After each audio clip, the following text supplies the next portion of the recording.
जय गुरुदेव। गुरु कौन है? गुरु वो है जिसे हम दाता कहते हैं, देने वाला, ज्ञान का दाता, शक्ति का दाता, परम सत्य का दाता। गुरु वो भंडार है जहां किसी चीज की कमी नहीं है। परंतु आज हम यहाँ एक ऐसे विरोधाभास की बात करेंगे जो आध्यात्म के मार्ग का सबसे पहला और सबसे जरूरी नियम है।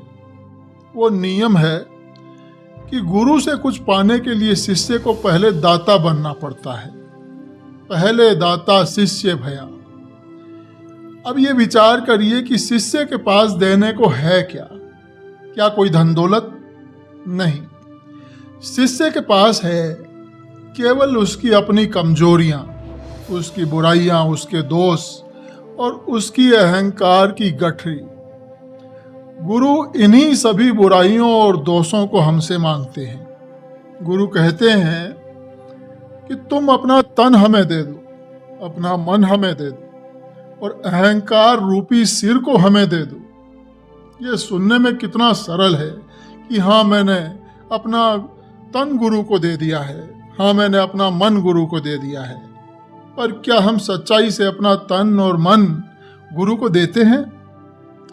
परम पूज्य स्वामी जी महाराज के इन अनमोल वचनों को आप याद कीजिए, इन्हें सुनिए कि जब तुमने अपना तन गुरु को दे दिया तो ये ध्यान रखो कि अब ये शरीर तुम्हारा नहीं रहा।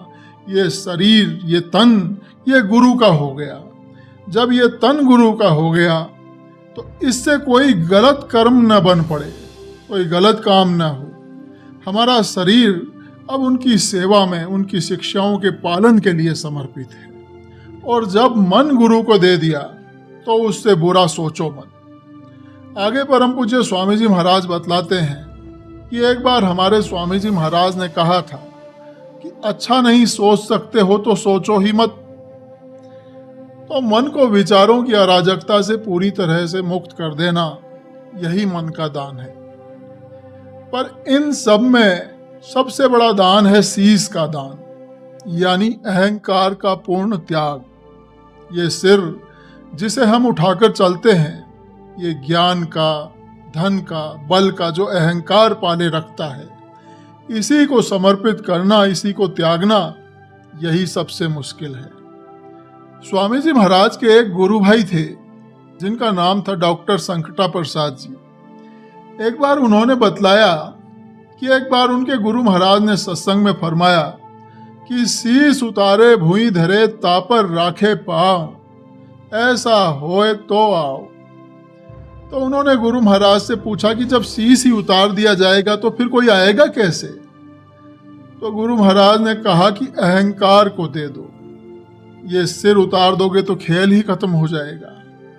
अहंकार को देना बड़ा मुश्किल होता है, क्योंकि किन्हीं कारणों से, जैसे पद, विद्या, प्रतिष्ठा, इनका अहंकार होता ही है।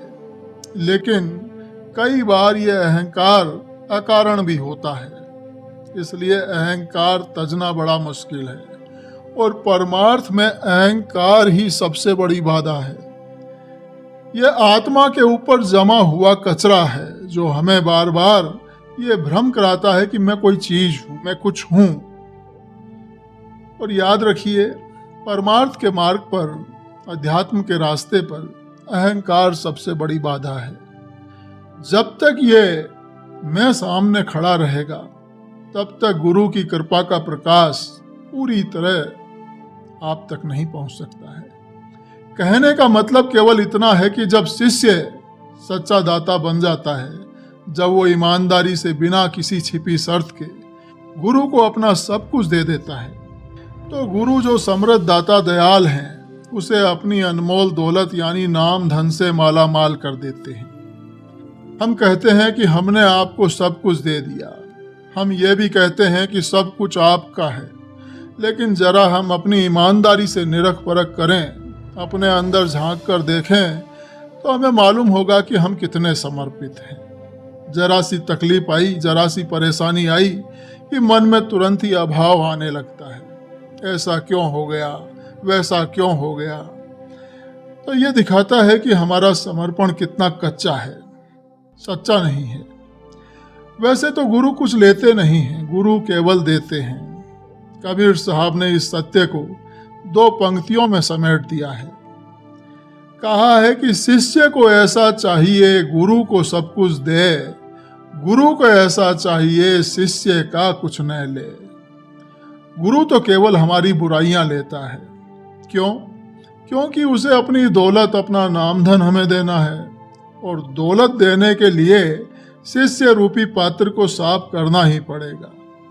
गुरु हमारी बुराइयां लेते हैं, उन्हें जलाते हैं, और बदले में हमें अपना प्रेम और प्रकाश देते हैं। सच्ची बात तो यह है कि हम तो अपनी कमजोरियां, अपनी बुराइयां देने में भी छल कपट करते हैं, कुछ बचाकर रखना चाहते हैं।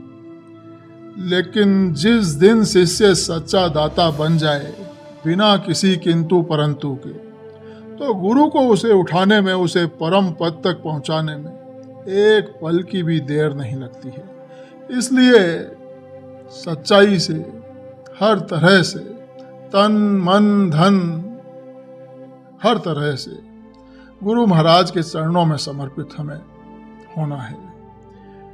जय गुरुदेव।